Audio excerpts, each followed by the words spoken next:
Hi, guys, and welcome back to Bookish Chaos. We need to talk about this series, book series, the Mindfuck series.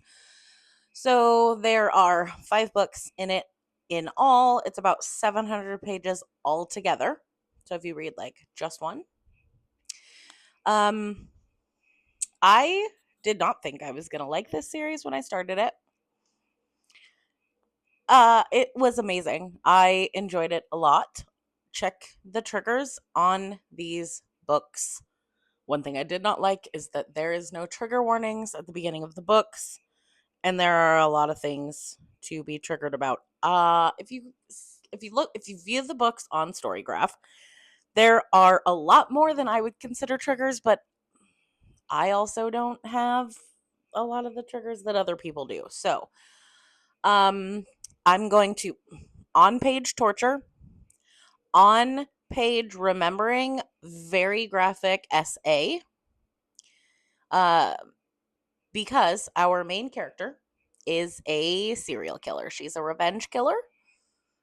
Her whole killing spree is to get revenge on the people who SA'd and are responsible for her her death, her brother's death actual, and her dad's death actual.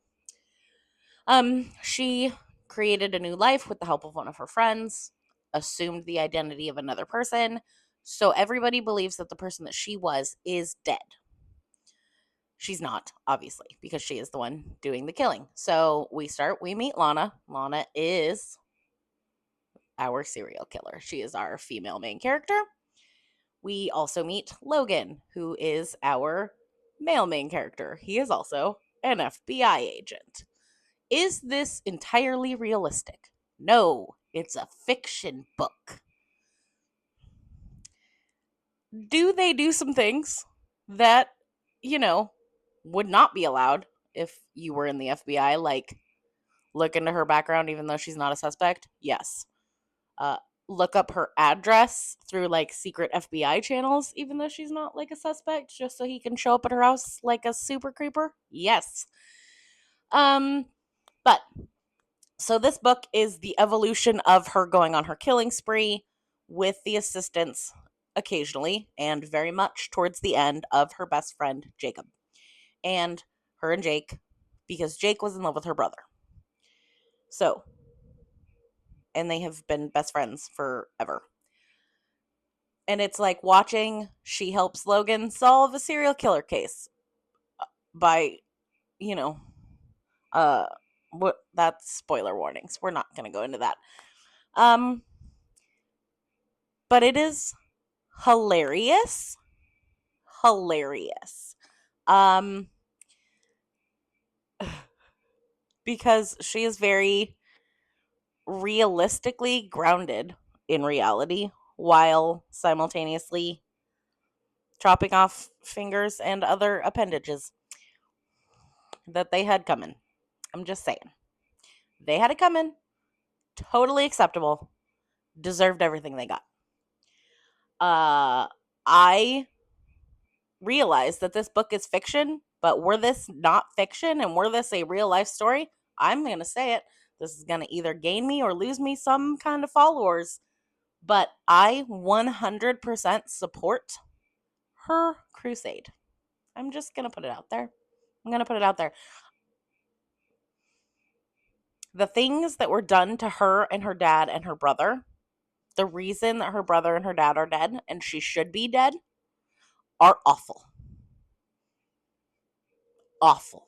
And the worst part is you learn that it was covered up by some people in the FBI and the whole town that she's from. The whole town had a hand in burying what happened to these people, and it is awful, but the sad thing is it's realistic. It happens. Justice isn't always served. So you know what? She goes out and she gets her own justice. Her and Logan fall in love. It has a happy ever after. Okay? It has a happy ever after, but like I said, if you cannot handle on page torture, very graphically descripted torture, do not read this book. If you cannot deal with very graphically descripted SA, do not read these books. They are not for you. If you can handle those things, read these books. They're amazing. I loved every minute of it. I loved it. I didn't know for sure if I was gonna, but I loved it from the minute that he walked up to her and said, "Hey, pretty girl." Sold. I was sold. Sold. But the moral of the story is read these books. They are amazing. And have a wonderful day.